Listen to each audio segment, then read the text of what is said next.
Welcome to our second hour of the mid-morning talk show with me, Julie Ali. And we are now going to talk with Staying Steady, practical tools for emotional control in stressful times. Our guest is the lovely Vanishaa Gordhan-Narotam. She's a registered counsellor at SADAG, and always a pleasure interacting with you. A very good afternoon. Welcome to the show. Good afternoon. Thank you so much for having me back. This is always the fun conversations, right? So great. Thank you. Thank you for your deep insights on these matters, psychological. Now, I understand that Dr. Colinda Linder held a workshop a little while ago. I think it was as recent as last week, Friday. It was particularly about giving tools to people regarding emotional control in stressful times. I'm trying to understand that a workshop like that, would it make sense for every lay person who can manage to attend something like that? Absolutely. I think emotional regulation and just the ability to pause, to respond instead of react is so valuable. It's such a valuable skill to have, right? And in this very fast-paced world, in this world where reels are instant, phones are instant, there's no like in the olden days, and in my mind I'm thinking about in the olden days, and I say olden days, but when we were writing letters to people, right? And we had to wait like months before we get a response if it was very far away, or weeks to get a response. Do you remember like pen pal stuff? Like that's what I'm thinking Right. Really our parents' time, isn't it? There we go. I mean, I still remember in primary school, there were like, ideas of like, I think early in primary school where we had pen pals and we would like, write letters and post it and had little like, little stamps and things. And I think those are things that allowed us to have patience, right? Patience. It allowed us to be able to wait for a response, to have that almost like that regulation that we know, response is going to come, let it take its time. But in the moment, we are so quick to react. We are so quick to like just, give an answer. And sometimes emotional regulation is so important because we might not be hearing what the other person is saying completely. We might be only hearing what their tone is, and that's giving us a trigger on how to then react. Or it could be one word that they might have said that might remind us of how we had to survive in the past. Does that make sense? Absolutely. So you're talking about triggers. That's the one part. And then also in this instant age that we're living in, we just want things to happen and happen quickly. And whilst you're speaking or whilst I'm speaking, or we may be in a group of people, everybody wants to have their say, and they won't even allow you the time to complete your train of thought. They're already formulating responses in their minds so they can jump in and react, not respond. Absolutely. And I think that's the key thing, right? React and not respond. And that's what's happening. So what we're also not doing in this very fast-paced world as well is that we're not actively listening. So are we listening to what this person is saying to us? And I mean, this is a skill that impacts our relationships, so our romantic relationships, our relationships with our family members. And I mean, it does also sort of ripple into affecting relationships in work environments, right?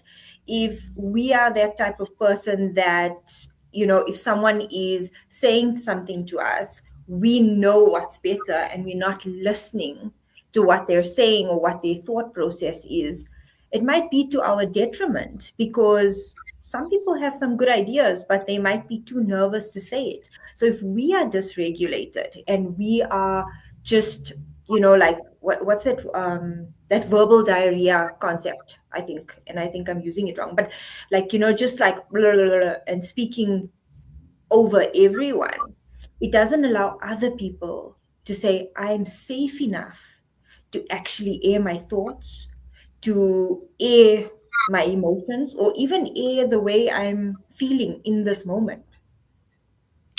Vanisha, I was invited to attend a talk by a psychologist this past Saturday about identity, and I'm really sorry I couldn't get to go. When she talks about communication and the hidden cues in communication and what is being said uh, versus how it is being received and how it's being understood. And it is so loaded. It is so loaded because a lot is going to depend on um, State of your mind emotional in the mind moment. at that point in time. So you've come to have this interview with me. I don't know what you've left behind at home, or whether you've had an interaction with your boss which was very negative, or you had a fight with your husband, or the kids have given you a difficult time, or you had a bad report on the child misbehaving at school. So all of those issues start adding up.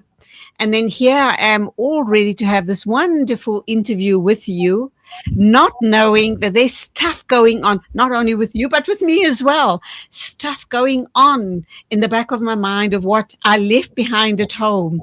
And that's all going to shade the way this interaction goes forward. 110%. Absolutely. And remember, what adds to that is the tone of voice, Ah, right? Are we, is our tone of voice saying that we're aggressive, that we want this to be quick, that I'm in a hurry, for example? Is my tone saying that I'm calm, I'm relaxed, okay, let's have this conversation? What is the tone of voice telling you? And I think a lot of people, especially when we speak to kids, right, when we speak to young people, what is our tone of voice saying?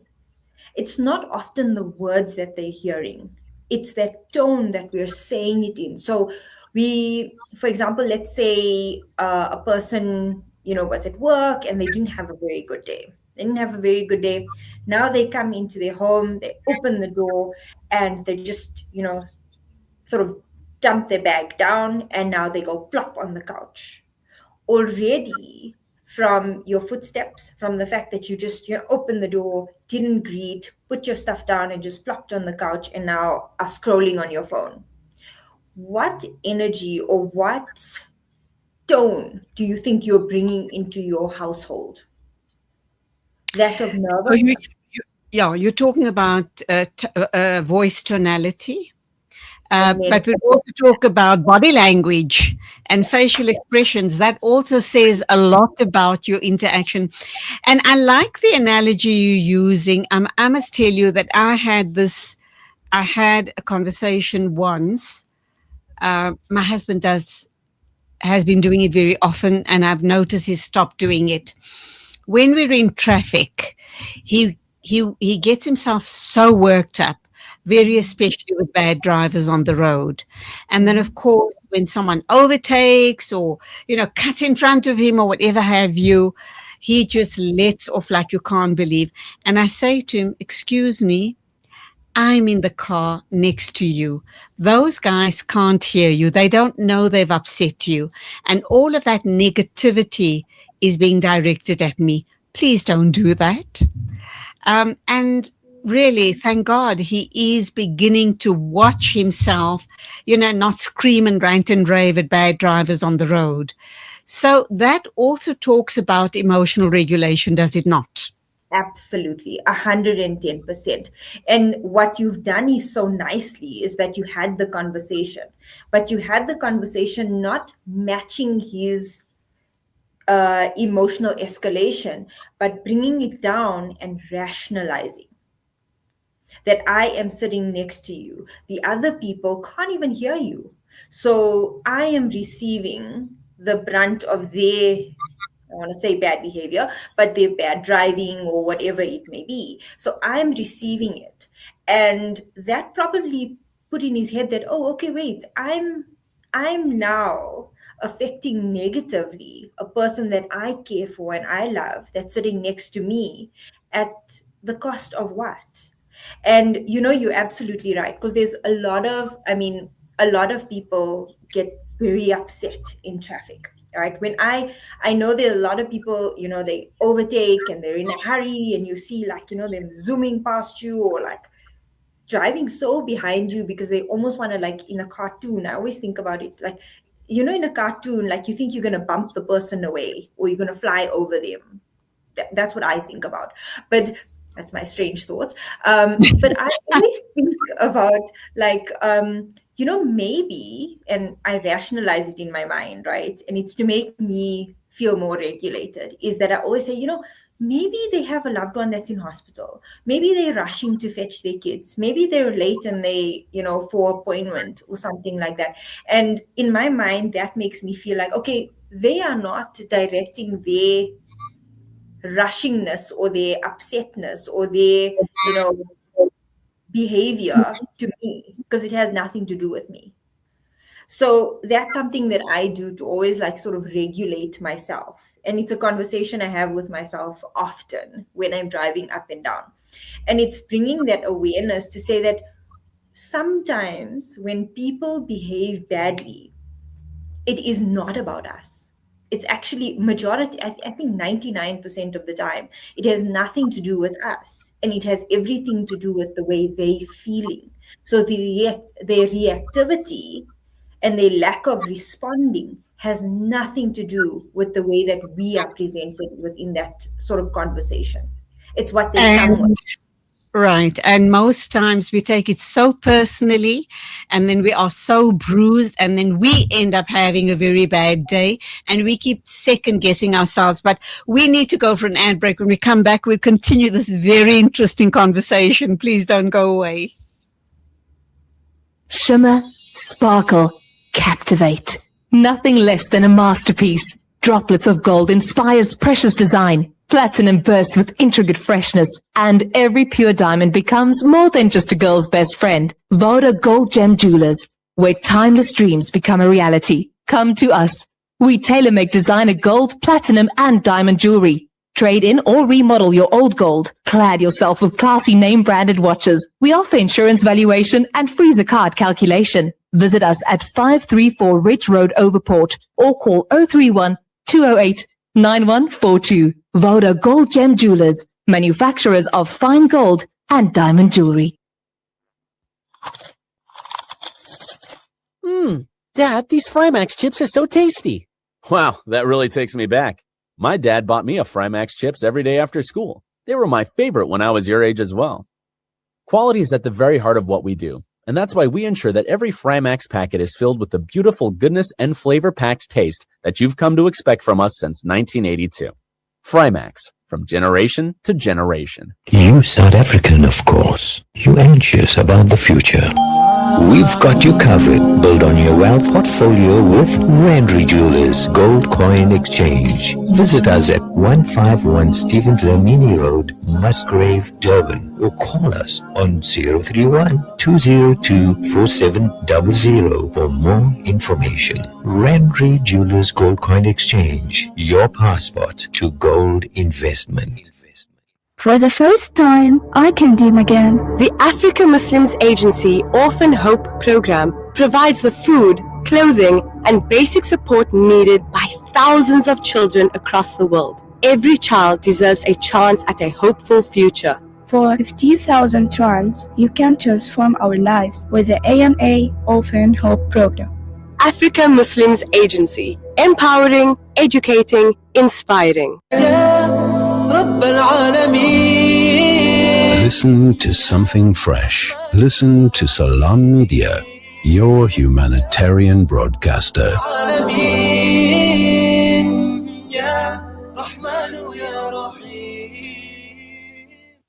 It is exactly 12:17. This is the Mid-Morning Talk with me, Julie Ali, and my guest is the lovely Vanishaa Gordhan-Narotam. She is a counsellor at SADAG. We're talking emotional regulation.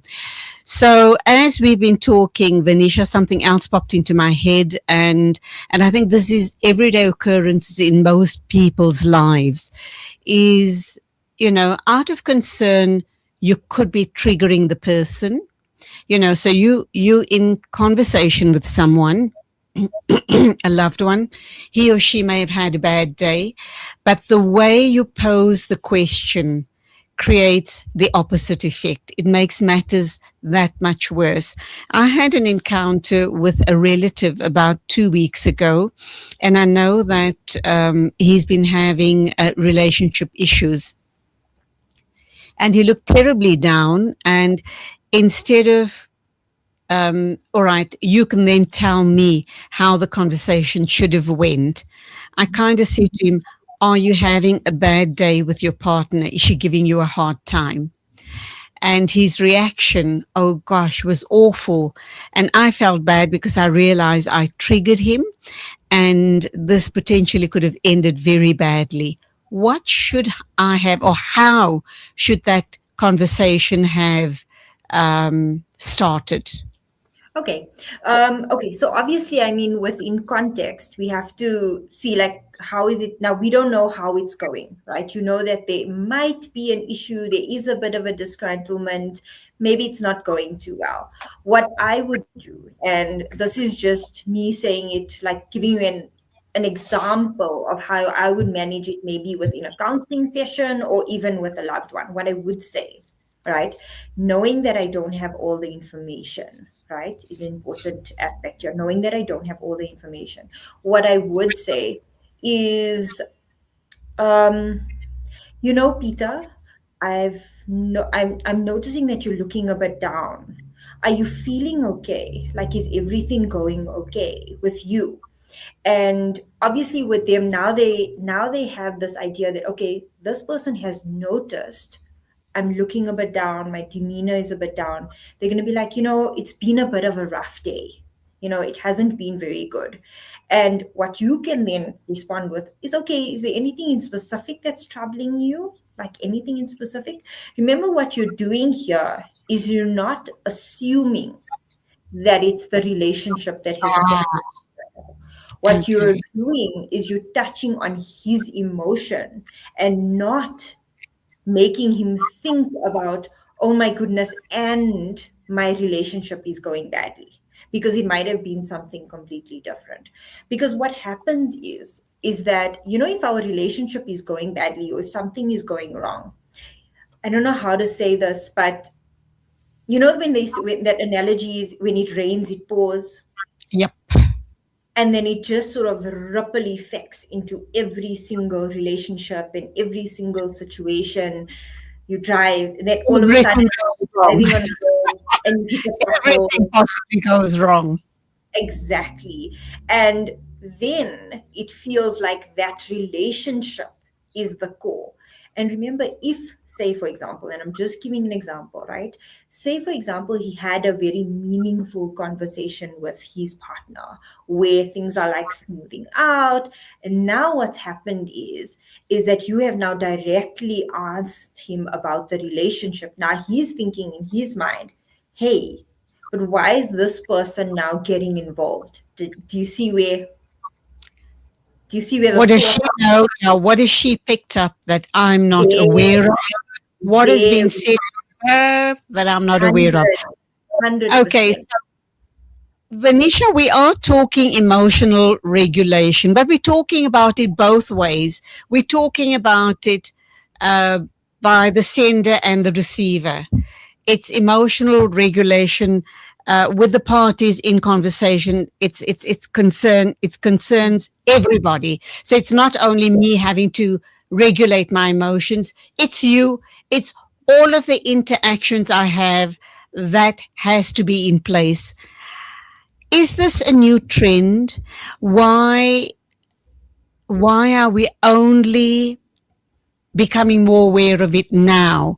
In the past, when you had people that responded or reacted in situations, you put it down to it's his or her personality type. Oh, you know she's got anger issues, or you know she's in a bad relationship, or you know, stuff like that. But in this day and age where therapy, counseling, support groups are in proliferation, there shouldn't be an excuse. It's really about you bettering yourself, trying to get hold of all of the tools necessary to be a better human being. And I love that you mentioned to be a better human being, right? Humans are allowed to have all the emotions. It's something that I tell my clients as well. Humans are allowed to have all the emotions. If you lose a loved one, you're supposed to be sad. You're supposed to be experiencing grief. You're supposed to be feeling low, right? It's natural. It's a natural emotion that you feel.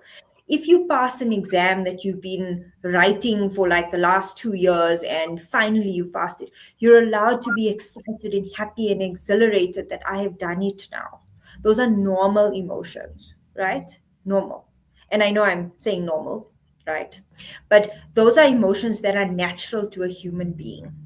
It's so like, you know, when you mentioned, is it a trend now that now we sort of like highlighting emotional regulation? What I think is, and this is just me, like from all the reading that I do and a little bit of understanding with regards to clients and what I see personally and with work, is that we are getting more and more, and I say this, as much as we are connected all the time via our phones, right? We are constantly connected. We are constantly on standby, right? Constantly connected. Now, the thing is, even though we are constantly connected, are we really connecting? So what's happening is that everything is so instant, right? And I was thinking about it the other day, actually, when I did see Dr. Linda's advert for the Facebook Friday conversation. And I'd like to highlight, if anybody has free time, please go back to Facebook and go find that 30-minute conversation, and just you'll be doing yourself a favor to watch it, right? But what I was thinking about is like we are so quick in our responses as well, right? Because we have like predictive text. We're not typing out every word, right? Remember before in the olden days, and I know I'm saying olden days all the time, but it wasn't that long ago, right? Is that we used to like have to press the button 3 times to get the letter, you know, tick, tick, tick, tick. And we were spelling out things by ourselves. And now it's predictive text. It's quick. We start a letter like SH and it says shut or shoe, and we like just click on it, right? Everything is so quick. So we almost have trained ourselves to do everything quickly. So we have learned this method of response. And it's almost like always in survival, always trying to do everything fast, you know, like, I mean, now there's I know it's strange, but you know, like the quickness of a pressure cooker, and I know I'm saying this strangely, right? Like when we want to make mug, right? Our pressure cooker does it faster, 1-2 whistles and we're done. Whereas if we had to boil it, we had to sit with the pot for like at least 2 hours, let's say. Absolutely. Mm-hmm. But everything is quick. It's like, okay, 30 minutes and we'll be done cooking. Our mug is done, vagared, everything. And we're ready to eat, right? So everything is faster. And what we are getting too used to with that is we're not able to pause.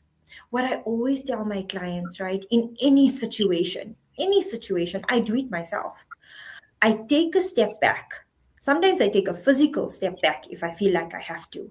Or sometimes I like, you know, like just sort of like in my chair, just go a little bit back. And I give myself a moment to almost reset. It can be a breathing technique. It can be you counting from back from 5 to 1, right? Just to give yourself a moment to think about what's being said and respond instead of react. And there's nothing wrong, and I do this quite often. There's nothing wrong with saying, I'm so sorry, can you just re-say what you've said, because I think I've missed it. Because our assumption is that that person's intention is not good. But if we assume that everyone's intention is good, we will ask them, right? We could do them that kindness. Okay, we're going to have to wrap up. So let me ask you about what are the mistakes that we make in wanting to be, I guess, to manage our emotions and to always be well regulated so that we're not reacting and we are responding. So the first thing I would say is pause. Do yourself a favor and count to 5, count backwards, give yourself a breath, take a deep breath in, and then respond. Think about what you're saying. And I know it seems unintelligent. Like a lot of people think that if we don't answer quickly, we're gonna seem like we don't know what we're talking about, or we don't know what the answer is, and we might be unintelligent. We all want to be smart and give the answer first. Isn't that what it's all about? It reminds me of our primary school days where, you wanted to be admired and be the teacher's favorite pet because you always had your hand up first. So see how ingrained it is within us. 110%. But wouldn't it be better if we just gave ourselves a moment? We just give ourselves a moment. Why do we think that we don't deserve the moment? And I think as a follow-up interview I'd like to do with you, and as we were talking about all of this, is I'm guilty of it as well, is those people who interrupt. We don't allow people to complete their train of thought, and you interrupt them. And my husband gets so angry at me, and he just says to me, that's it, I'm not continuing this conversation. But of course, we've run out of time. I'll give you a very quick minute to wrap up from your side. Till the next time, with you, Vanishaa Gordhan-Narotam. Thank you so much. I've loved this conversation. I always love this conversation. We could speak for probably hours, which I think we should do. But what I think is the most important thing I can say is that whatever we've learned, whatever behaviors, actions we've learned, emotional regulation tactics that we've learned in the past, we are able to unlearn them and relearn something that serves us better. So what I would like to ask is for people to just ask themselves, is this behavior or is this reactivity draining me, or is it feeding me? And the moment you're able to ask that question every single time you either respond or, think about something, I hope it gives you that idea to say that, what, I want this conversation to feed me, not drain me. And that might limit the reactivity, and it might help you with that little bit of pause to respond with care and consideration. Wow. Thank you so, so much, Vanishaa. As always, it's been an absolute pleasure interacting with you. And just for our viewers and listeners, Vanishaa Gordhan-Narotam is a registered counsellor at SADAG. And she is on the show from time to time. And I think she needs to become a regular. So till the next time, you take care of yourself. Much love and God bless. Thank you so much. Bye. It's exactly 12:32, and we are going to wrap up with our final interview in a minute or two with Neil Robinson. He is the CEO of Pedal Power Association, and we're going to talk about cycling safety on our roads.